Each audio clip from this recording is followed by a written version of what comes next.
Hey guys, Chris Fix here, and today I'm going to show you how to get rid of the moisture underneath your carpet due to condensation. And we're going to do this by installing insulation, specifically Floor and Tunnel Shield 2 by DEI. So what happens in my Mazda is, right underneath the carpet I have a floor mat. Right underneath here you can see it's kind of wet, and this isn't because of a leak. I mean, it's been freezing cold out, and it's only been snow, and I checked, I had water running, everything. I looked underneath the carpet. I used a hose outside to check all the door jambs, everything. There's no leak here. And since there's no leak, I had to figure out where this water is coming from. And what I found out was, right under here is this giant muffler slash catalytic converter. So there's two cats, one here, one up there, that go into this big muffler. This might even be another catalytic converter. Either way, it's a big chunk of metal, and it's right below the floorboards. You can see right there is where my floorboards are, and that's where your feet go. And what happens is this gets really hot, and then during the winter the cabin's cool. So the change in temperature, hot and cool, creates condensation. Same thing for the summer. During the summer, this is really hot, and then when you have the air conditioning on, it's really cool inside. So you get condensation on the carpet. And it's obvious that you do not want water to sit here. That's a bad situation. You're just going to get rust, your floorboards are going to go bad. So my solution is to insulate it.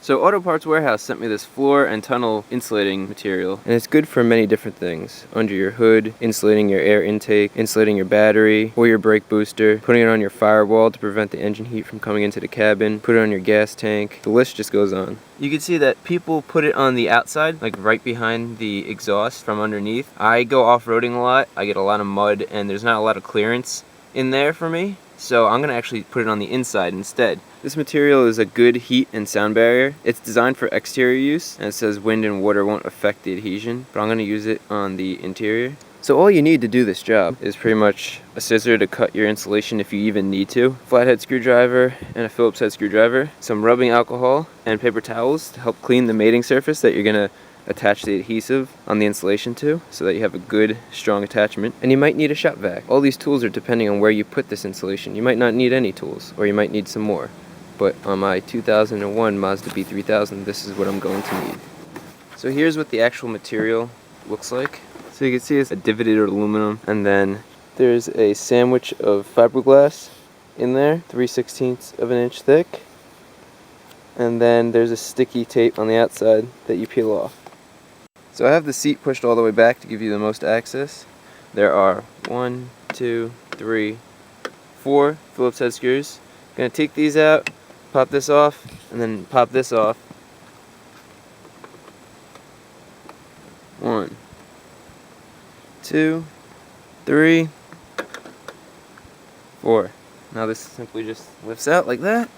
So I just quickly vacuum the carpet so none of the small bits and pieces of rock and stuff get on the floor pan. Now to get this off, there's a interior clip right in here, and you have to pull this up. So I'm going to go under here, and you just push up and then pull out. You can see there's that interior clip. And then this over here is kind of tucked in, and that just comes out like that. So you can see that's why you pull up. The interior clip kind of snaps out of that. It's right there, slides right in. So now that this is off, we have easy access to the carpeting. This center console thing comes right out. There's a spot for a flathead screwdriver there and there. Push that in like that. Just the screwdriver right in. Turn it to loosen it. And then this comes right out. So after we remove that top cover, we want to go in here with a Phillips screwdriver and just unscrew. There's 4 screws. 1, 2, 3, 4.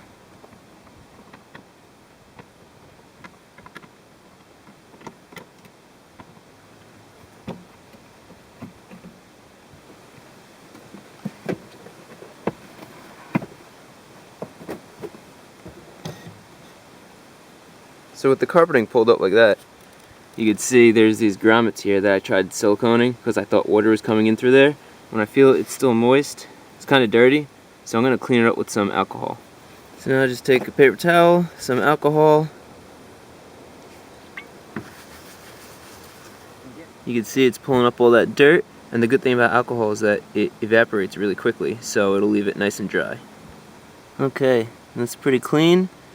I'm gonna go over one more time, I think, just with a nice dry paper towel. and we'll start installing the insulation.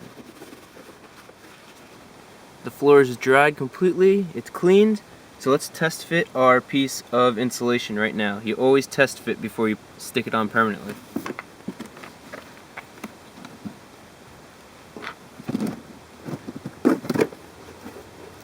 You can see this fits almost perfectly, luckily. Only thing I might do is I might make an incision right here. You can see it's naturally folding when I push this in, and that'll just allow it to crease better. So this cut right here will allow this to fold over. So here's that crease I was talking about. I'm just going to use a plain pair of scissors. You can see it cuts pretty easily. Now when it folds over, it'll fit and conform properly. So now before installing it, I'm going to find the edge of the plastic where the tape is. You see, like, here's the sticky side and here's the plastic. I'm just going to pull that apart very simply, just so I have a good edge. I'm going to do that on all four corners. If you have a lot of room to work with, like under your hood, if you're insulating under your hood or your gas tank or something, then you could peel this all off right now and you wouldn't have to worry about what I'm about to do. But I'm going to show you how to do this in a tight spot.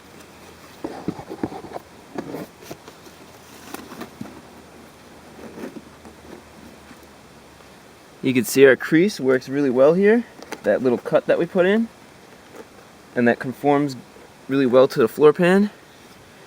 And now everything's in place about where we want it. I'm going to just start taking the corner off like that,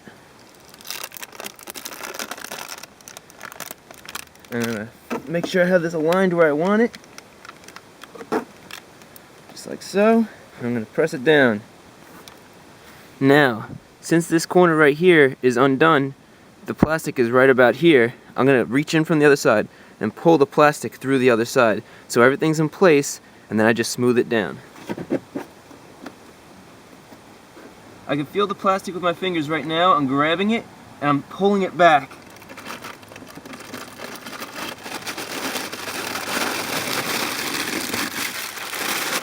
You can see all that plastic is out in one giant piece. So I have this whole piece out at once, no cutting, no nothing.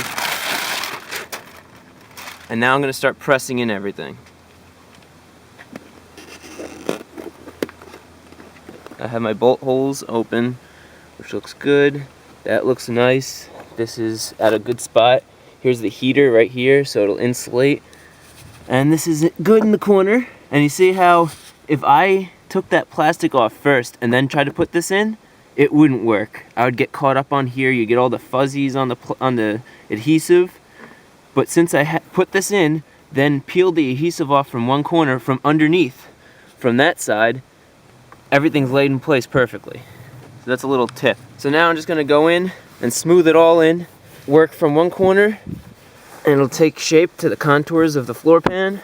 Here's the spot that we cut, and you want to push this down just like so, and then take this overlap here and it pushes over right on top like that.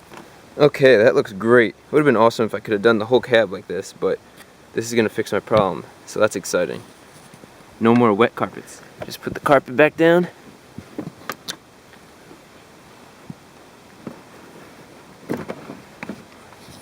And you can't even tell anything's in there. Now let's put everything back together. So you just saw me put the carpet in place. Now we're going to put this black piece back on that holds the cup holders in. Just fits in there and screws back in.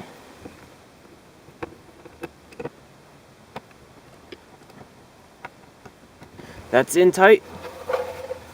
Get our cup holder. Find where that fits in. And remember the two screws in there. You just push down. Turn it clockwise.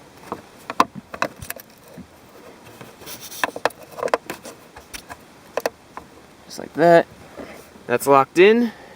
Now let's get that piece of plastic in and then we're done. So you see this white piece of plastic here? That's a clip. And that clip fits in right here. So this piece goes like this, sits like that, and you can see this clip right here. So what I'm going to do is put it in above and then push down, and it'll snap it into that clip. Here's what that clip looks like. You can see snaps right in, to that right there. So first thing, make sure you get it under the trim here. That's easy enough. You're gonna have to push up and in, just like that, and then push down, and it kind of snaps in just like that. Easy enough. If you want, you could take that clip out. I don't like taking those out because you could damage them, and I don't have an extra one right now. But you could pop that clip out, put it in the plastic piece, and just snap it in by pressing it. Now the last piece is this plastic piece right here.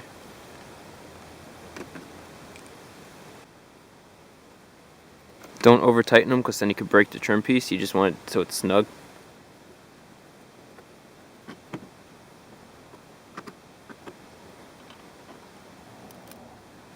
So now what I'm going to do is I'm going to use a vacuum and a heater to dry this, so I know if my solution worked.